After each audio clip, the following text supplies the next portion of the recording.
Hello. कसे आहात सर्वजण? आशा आहे सर्वजण खुश असाल, मस्त असाल.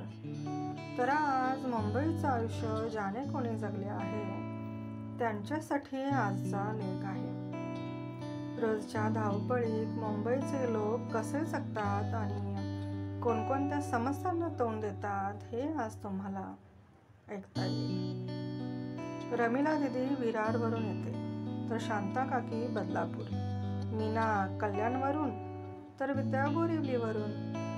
मुंबईत लोकल ही सर्वांचीच लाईफलाईन आहे. हो, harbour line, western line, central line असे अनेक प्रकार पडतात. या विविध लोकल स्टेशनवरून रोज लाखो लोक प्रवास करत असतात. कल्याण, डोंबिवली, अंबरनाथ, टिटवाळा, कर्जत, नेरळ, बदलापूर, खारघर अशी बरीच स्टेशन.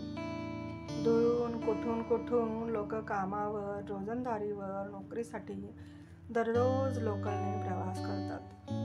कोणी पहाटे 5ला घर सोडते, तर कोणी 7ला, तर कोणी 9ला. प्रत्येकाच्या कामावर पंचिंग मशीन शिवाय पर्याय नसतोच. आणि उशिरा 1 मिनिट झाला की त्यांचा पगार कट होण्यास जबाबदार ठरतोच. पण आमच्या लोकल घरातून कितीही लवकर निघा, पण इतक्या थांबत येतात की प्रत्येकाच्या कामावर त्याचा परिणाम हा होतोच. कधी मेल पुढे असतात, कधी पावसाचं कारण, तर कधी तांत्रिक समस्या. पण तसे पाहायला गेले तर बारमाही आमच्या लोकल थांबतच असतात.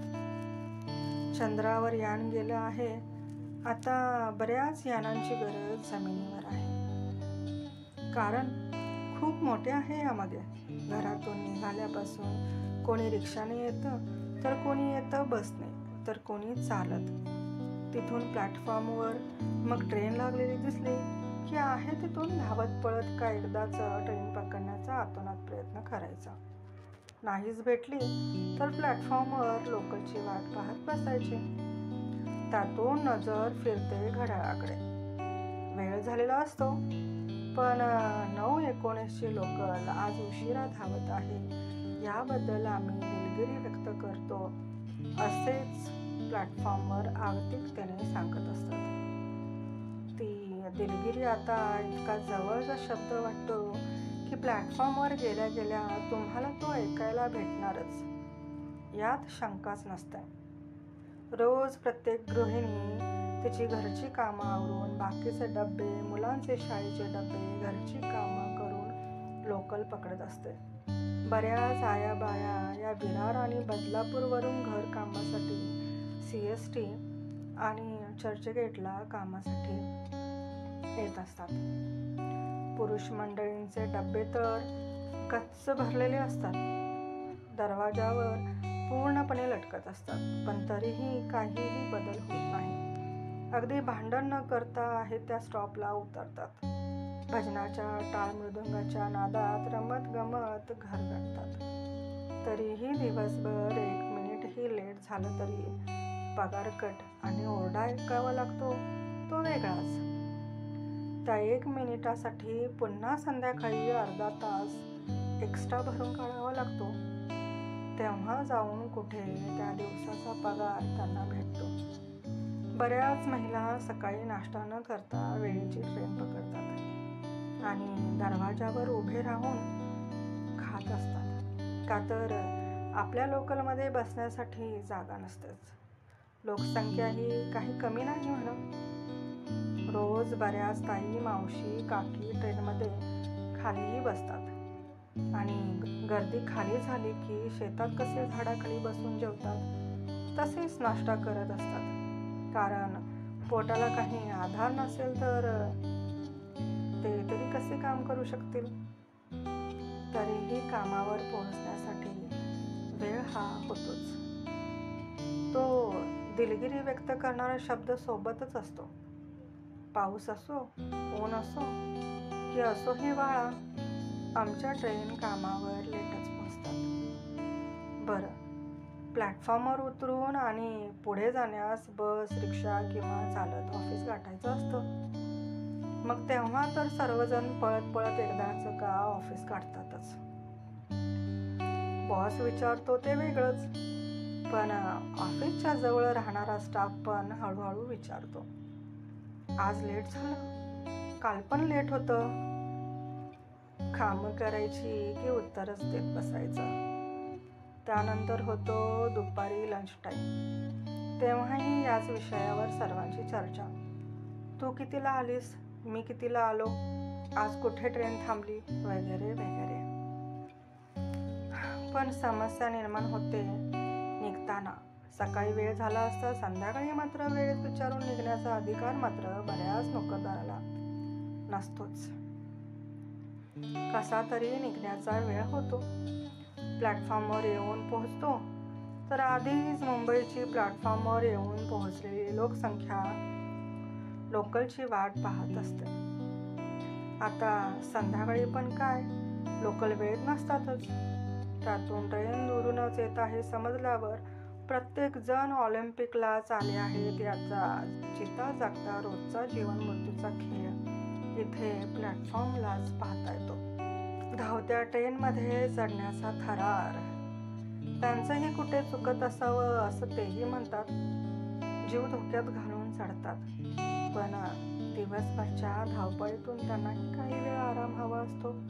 पुन्हा का 1.5-2 तास त्यांना उभं राहून जावं लागत असेल तर ते त्रासदायकच होतं. पण धावत्या ट्रेन पकडणं मात्र खरंच धोकादायकही आहेत हा. अर्ध आयुष्य त्या लोकलमध्येच व्यतीत होतं प्रत्येक मुंबईकराचं. आम्ही चंद्रावर पोहोचलो, मंगळावरही पोहोचलो, पण जमिनीवर जिवंत राहिलो तर नक्कीच ग्रहावर यानाने जाऊ. नाहीतर यमराज रेड्यावर बसून येऊन गेले तर ते काही आपलं शास्त्रज्ञांनी लावलेले शोध पाहू शकणार नाहीत. आम्ही चंद्रावर पोहोचलो, मंगळावरही पोहोचलो, अजूनही दुसरे ग्रहावर जाण्याची यानेही जन्मास येतील. पण सध्या गरज आहे जमिनीवर वेळेत पोहोचण्यासाठी एखाद्या यानाची. खरंच प्रत्येक लेडीजची संभाषणं कधी कधी मी ऐकते, अक्षरशः डोळ्यात पाणी येतं. अशा परिस्थितीतून त्या कामाला येत असतात. घर परिवार सांभाळण्याचा असतो, मुलं बाळं घरी जेवणासाठी वाट पाहत असतात, आई वडिलांचे औषध वेळेत द्यायचे असतात, संध्याकाळी घरी पाणी येण्याचे टाईमला पोहोचावे लागते, नाहीतर त्या दिवशी पिण्यास पाणीच मिळत नाही. पुरुषही दिवसभर ऑफिस आणि बाहेरची सेल्सची कामं करून घरी परतत असतात.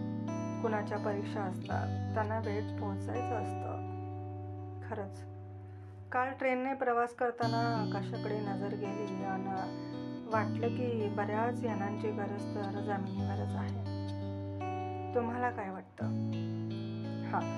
पण प्रत्येक नाण्याच्या 2 बाजू आहेत. काही चांगलं झालं तर त्याचा दुरुपयोग मात्र लोकांनीही करता कामा नये.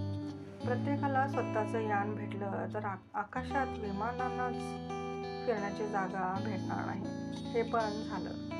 त्याशिवाय वायू प्रदूषणही वाढेल.